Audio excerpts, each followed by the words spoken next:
याच्या अगोदर मी तुमच्याबरोबर मावा केकची रेसिपी शेअर केली ती, पण तो केक दाखवत असताना आपण रेडीमेड प्रीमिक्स वापरलं होतं.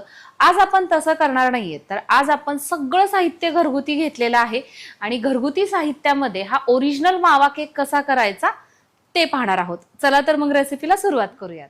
कढईमध्ये केक बेक करत आहोत आणि ही कढई तुम्हाला थोडीशी काळी जाणवेल, कारण की रेग्युलरली मी जेव्हा जेव्हा केक किंवा इतर पदार्थ मला अशा पद्धतीनं कढईमध्ये स्टीम करायचे असतात त्यावेळेस मी फक्त ही एकच कढईचा वापर करते, त्यामुळे ही अशा पद्धतीनं झालेली आहे. याच्यामध्ये एक स्टँड ठेवून घेतलेले, खाली मीठ वगैरे टाकण्याची आवश्यकता नाही, वरती झाकण ठेवायचं आणि 10 मिनिटांसाठी हाय फ्लेमवरती आपण ही प्रीहीट करून घेतो. एका बाउलमध्ये सगळ्यात अगोदर आपण घेत आहोत पाव कप रिफाइंड ऑइल, पाव कप फ्रेश असं दही. आता इथं आपण अर्धा कप पिठी साखर घेतलेली आहे आणि अगोदर आपल्याला काय करायचंय माहितीये का, या सगळ्या मिश्रणामध्ये पिठी साखर व्यवस्थित अशी वितळवून घ्यायची. तर त्याच्यासाठी मी काय करत आहे, अगारोचा हा स्टँड मिक्सर वापरतीये.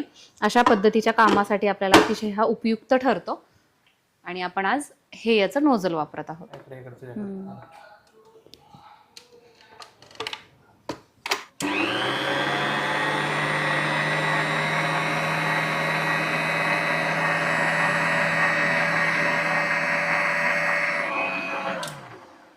तर साधारण 2 मिनिटांमध्ये तुम्ही इथं बघू शकता छान मस्त क्रीमी अशा पद्धतीचं हे तयार झालंय.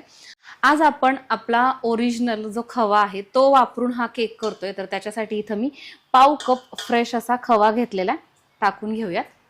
आता अगोदर हा खवा आपण या मिश्रणामध्ये व्यवस्थित एकत्रित करून घेतोय.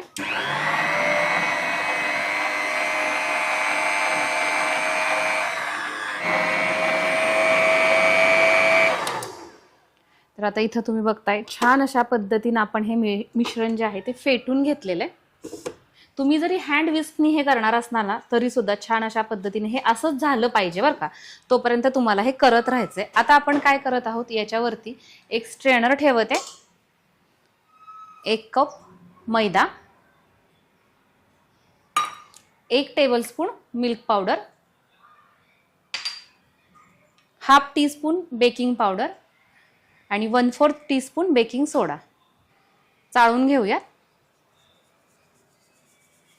इथे आपण व्हॅनिला इसेन्स टाकत आहोत 1/4 टीस्पून. आता हे परत एकदा छान फेटून घ्यायचं.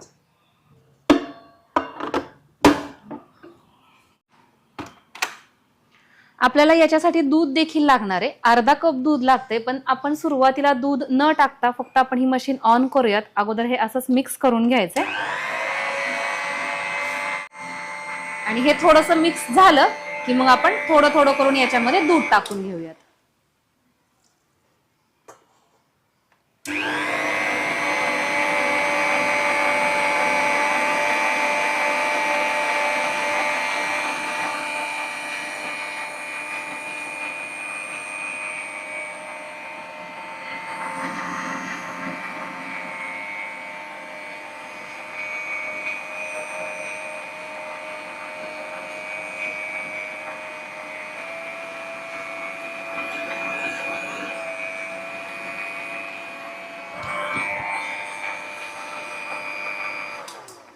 तर इथे आपलं हे फायनल बॅटर तयार झालेलं आहे.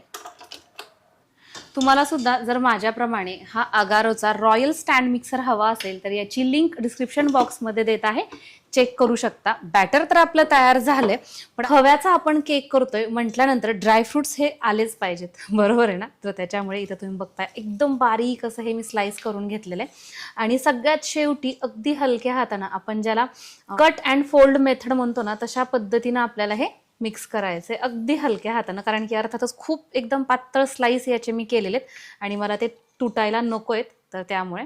तर आता हे बॅटर आपण टिनमध्ये टाकून घेऊयात. इथे तुम्हाला त्याची कन्सिस्टन्सी सुद्धा दिसतीये. अशा पद्धतीचं आपल्याला हे हवंय. जेवढं दूध घेतलेलं त्यातलं 1 ते 1.5 चमचा दूध शिल्लक राहिलेलं आहे.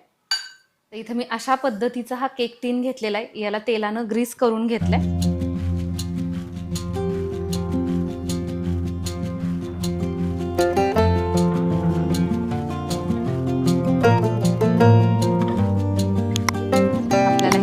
सगळं असं एकसारखं मिश्रण पसरवून घ्यायचं आणि हे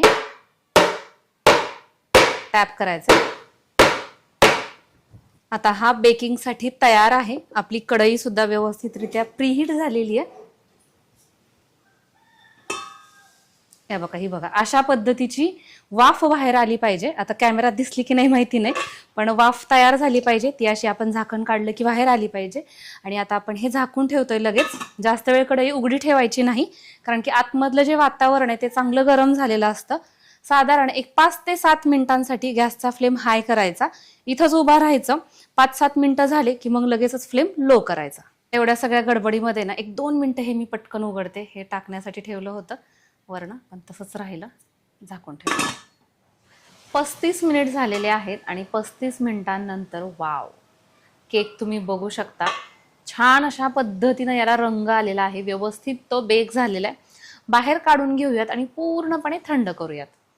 केक आपल्याला आहे ना नेहमी लक्षात ठेवायचं, कुठलाही केक असू दे, पूर्णपणे आपल्याला त्याला रूम टेम्परेचरवरती थंड करून घ्यायचं असतं. म्हणजे काय होतं, तरच तो व्यवस्थित असा डिमोल्ड होतो. एकदा चाकून असा हा मोकळा करून घ्यायचा. तो थंड झाला की नाही तर तुम्ही इथं बघू शकता, आपोआप असं हे सोडून देतं. टीन जे आहे की नाही ते सोडून देतं.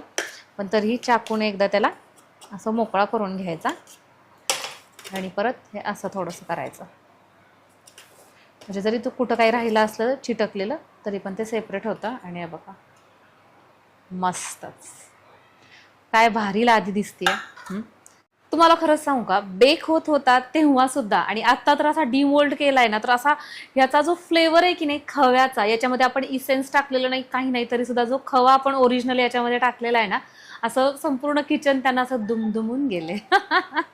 आपण आता हा कट करून पाहूया.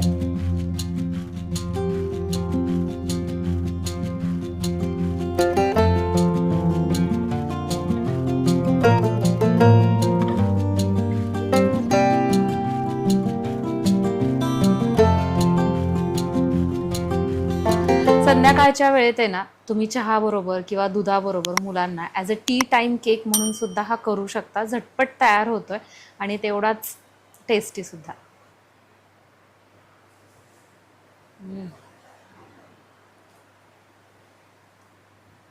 खूप जास्त सॉफ्ट झालेला आहे.